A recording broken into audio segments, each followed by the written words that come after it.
السلام علیکم ورحمۃ اللہ وبرکاتہ۔ الحمد للہ رب العالمین والصلاة والسلام علی رسولہ الامین وعلی آلہ واصحابہ ومن تبعهم بإحسان الی یوم الدین۔ اعوذ باللہ من الشیطان الرجیم، بسم اللہ الرحمن الرحیم۔ افتطمعون ان یؤمنوا لکم وقد کان فریق منهم یسمعون کلام اللہ ثم يحرفونه من بعد ما قالوا وهم يعلمون وإذا لقوا الذين آمنوا قالوا آمنا وإذا خلا بعضهم إلى بعض قالوا وتحدثونهم بما فتح الله عليكم ليحاجوكم به عند ربكم أفلا تعقلون أولا يعلمون أن الله يعلم ما يسرون وما يعلنون۔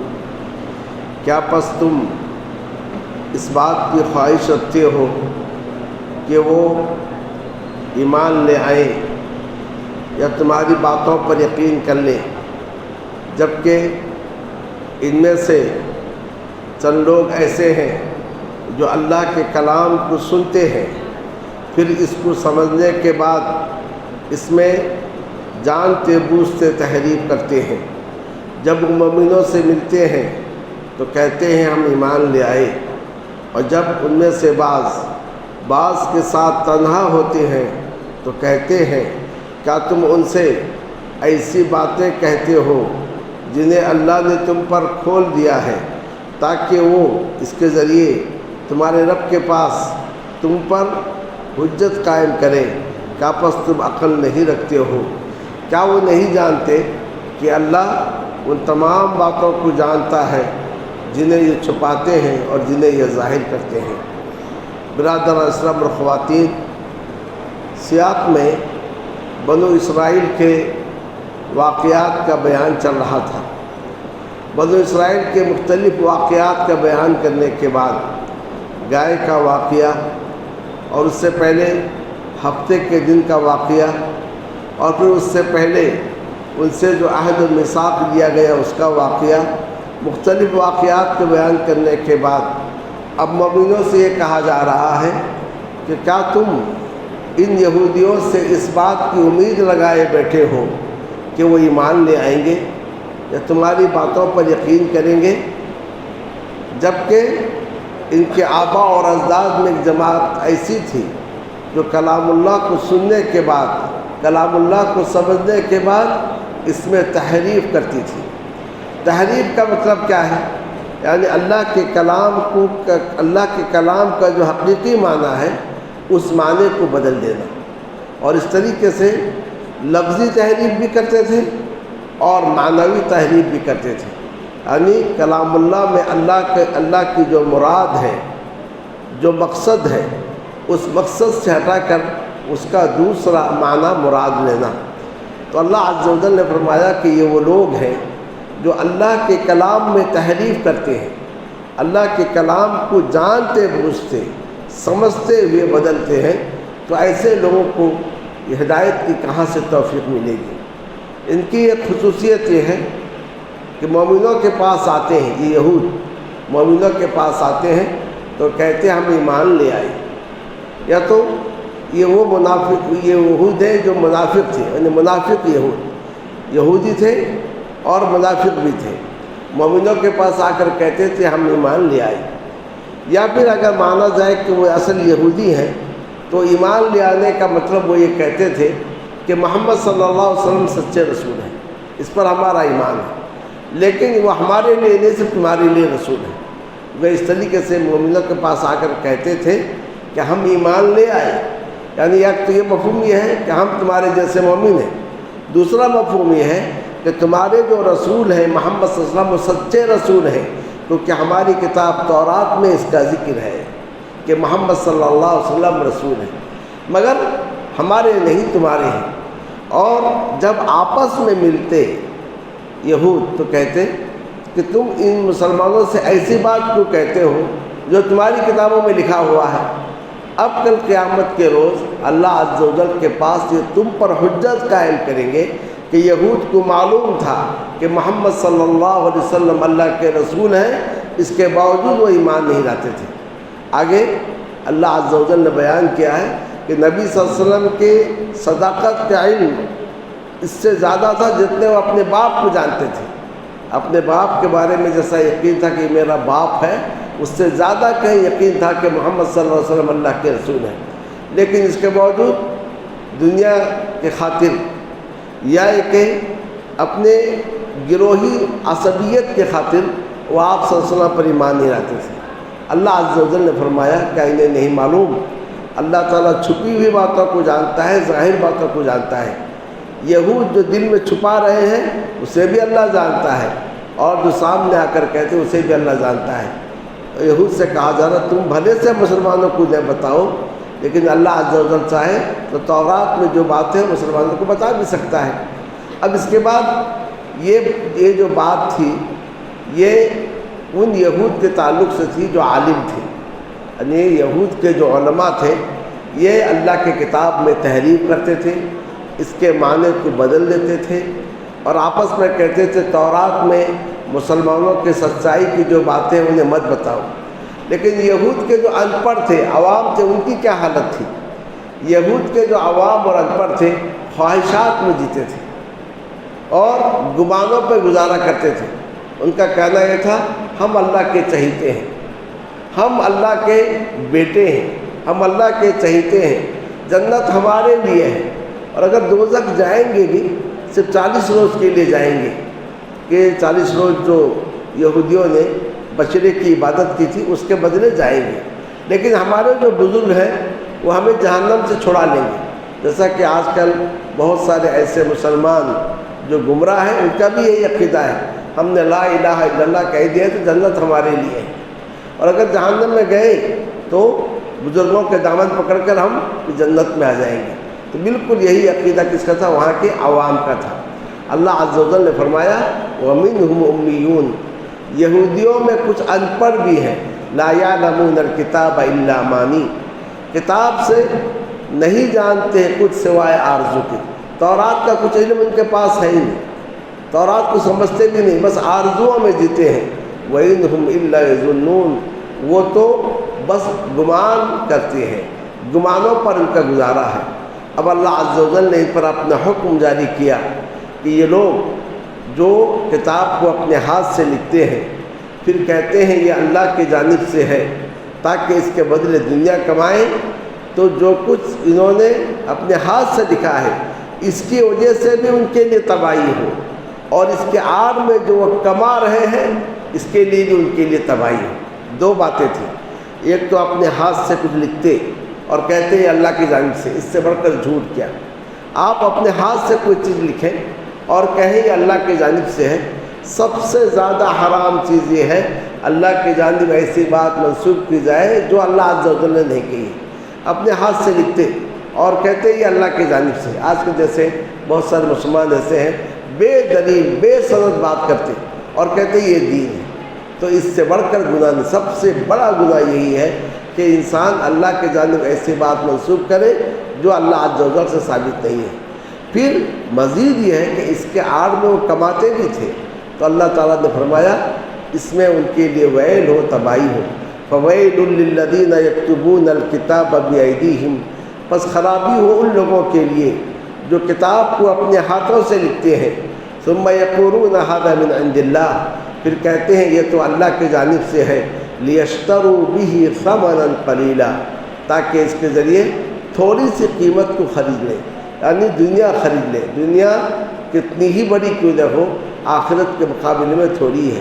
وَوَيْلٌ لَّهُم مِّمَّا كَتَبَتْ أَيْدِيهِمْ، بس ان کے لیے ویل ہو، ہلاکت ہو، تباہی ہو اس وجہ سے جو ان کے ہاتھوں نے لکھا. وَوَيْلٌ لَّهُم مِّمَّا يَكْسِبُونَ، اور ان کے لیے ویل ہو، خرابی ہو اس سے جو وہ کماتے ہیں. اب اس کے بعد ان کے ایک عقیدے پر رد کیا گیا.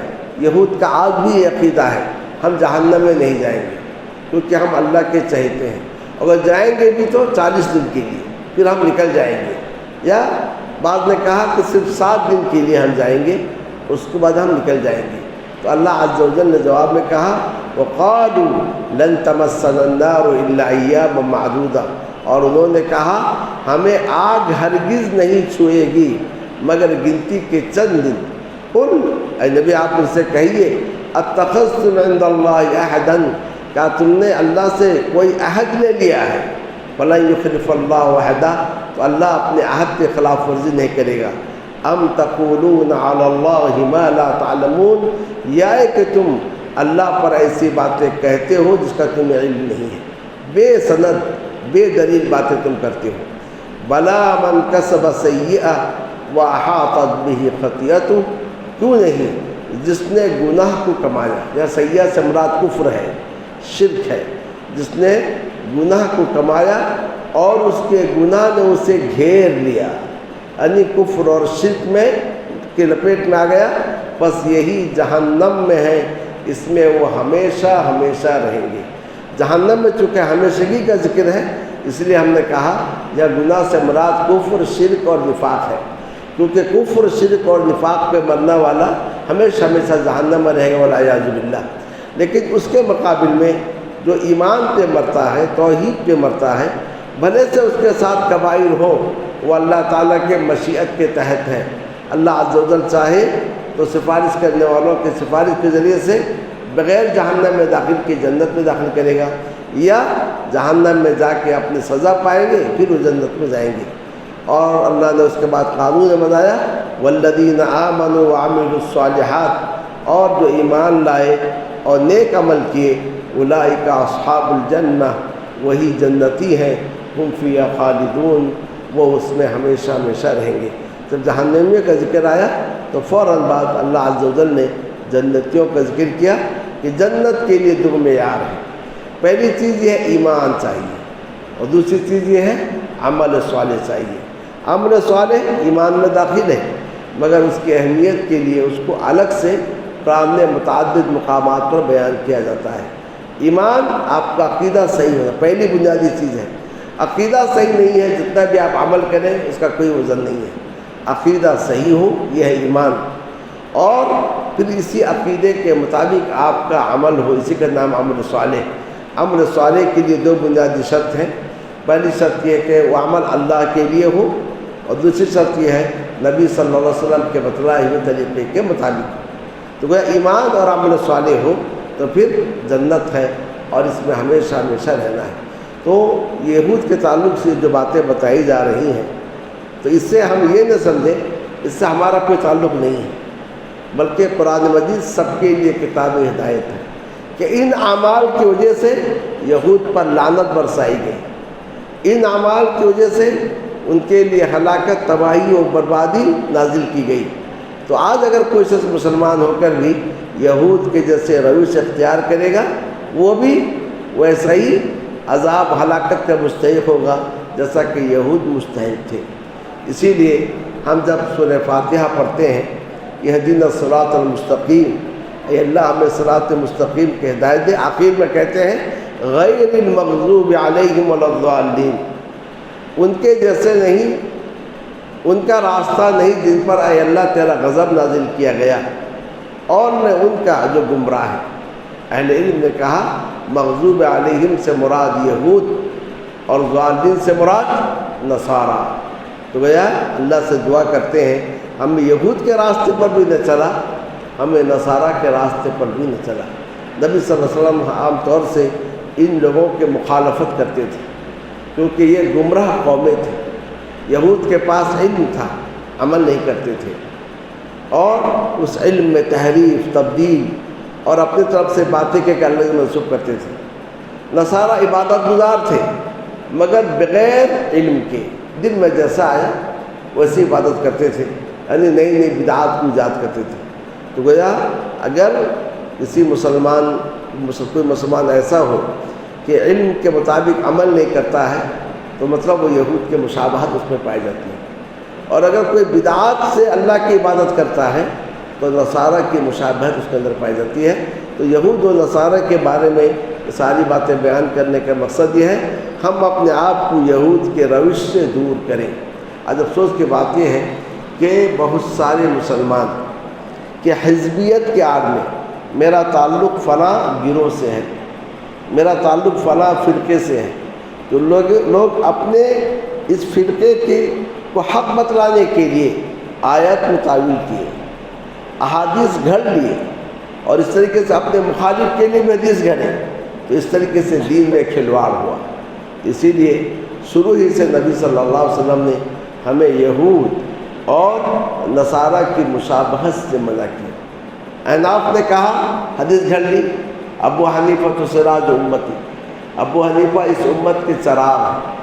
اور پھر اپنے مخالفین شوافع کے تعلق سے کہا کہ اس امت میں ایک ایسا آدمی آئے گا جو امت پر ابلیس سے زیادہ نقصان دہ ہوگا، اس کا نام ادریس ہوگا، کیونکہ ان کا نام محمد ابن ادریس تھا۔ اسی قسم کی حدیثیں گھڑ لی گئی۔ ایسے ہی شوافع نے احناف کے خلاف حدیثیں گھڑی۔ تو وجہ حزبیت کہ ہم فلاں فرقے کے ہیں، جو بھی ہو اسی فرقے میں رہیں گے، یہ جو حزبیت ہے، اور اس کے دوسری چیز دنیا کمانا، جاہ و منصب، کرسی کی طلب، ہوس، ایسی چیز ہے جو انسان کو حق جانتے ہوئے بھی حق سے دور کر دیتی ہے۔ اور یہی یہود کا روش تھا، اور یہی یہود کا طریقہ تھا۔ جیسے کہ آپ سنتے ہوئے آتے ہیں تو قرآن مجید سب کے لیے ہے، علماء کے لیے بھی ہے، عوام کے لیے بھی ہے، سب کے لیے بھی ہے۔ مقصد اس کا یہ ہے ہم قرآن مجید کو پڑھیں، سمجھیں اور اسی کے مطابق اپنے آپ کو ڈھالنے کی کوشش کریں۔ اسی لیے علامہ اقبال نے کہا تھا، جب تک نہ ہو تیرے سینے میں نزول کتاب، نہ گرہ کشا ہے کوئی، نہ راضی نہ کشاف، کہ قرآن مجید کو اپنے آپ کو قرآن مجید کا مخاطب سمجھو۔